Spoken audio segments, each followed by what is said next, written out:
A warning before we begin. This is a chilling story. What you are about to hear may be deeply unsettling.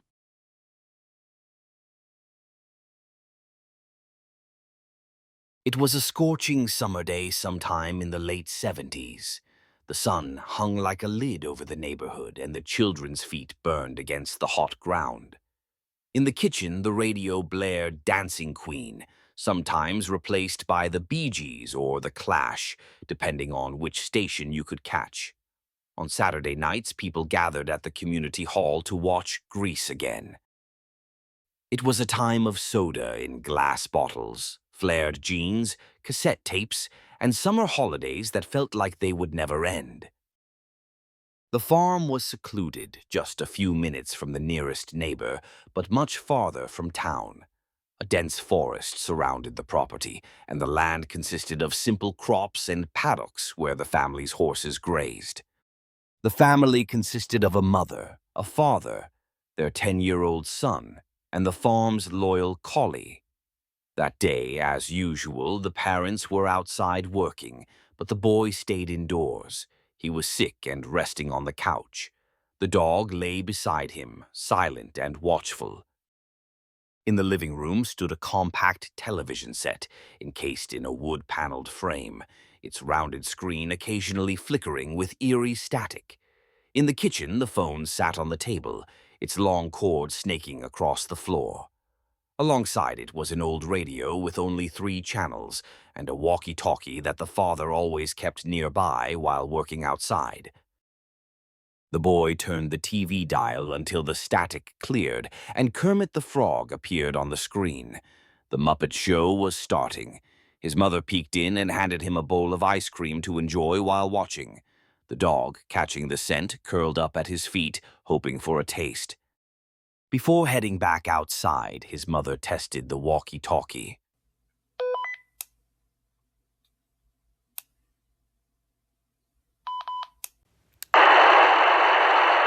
"Can you hear me?" she asked. A crackling voice answered. "Yeah, loud and clear." She placed the device on the coffee table and smiled at her son. "If the phone rings and Dad is outside, use this to call him." Then she stepped out to feed the horses. The boy finished his ice cream and let the dog lick the bowl clean, along with his sticky hands. He leaned back, cozy and safe, as Cookie Monster devoured his pile of cookies on screen. Then, suddenly, the broadcast cut off. The screen flickered and was replaced by a round, colorful symbol with white text. Emergency Broadcast System. A piercing tone rang through the room before a stern voice spoke. "Stop what you're doing and listen carefully. A man has escaped from a psychiatric hospital. He is armed and dangerous. Police urge everyone to stay indoors, lock all doors and windows, and prepare to defend yourselves if necessary." The boy's heart pounded. The tone sounded again, and the message repeated. Then the walkie-talkie crackled. "It's Dad," a voice came through the static. "I heard the warning on the radio. Stay inside, lock everything up. I'm going to get Mom." The boy sprang up from the couch. He ran through the house, locking every door and window one by one. Only one was left, the basement door. That door had always scared him. It was dark, cold, and led to a room he never liked to go into, but now he had no choice. He swallowed hard and reached for the handle. When he tried to shut the door, something blocked it. It wouldn't close all the way. With trembling hands, he reached into the darkness to feel what was in the way. Something soft, fluffy, but also firm.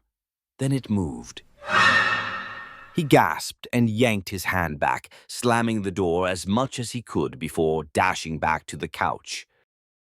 He hid under the blanket, heart pounding, until he felt something near his hands. A warm tongue licked his fingers gently. The dog. Relief washed over him, and he decided to stay hidden until Mom and Dad got back. Then the phone rang.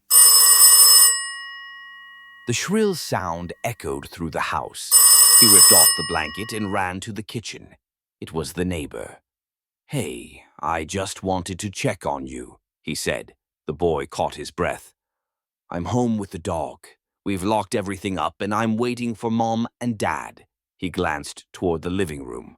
The dog wasn't there.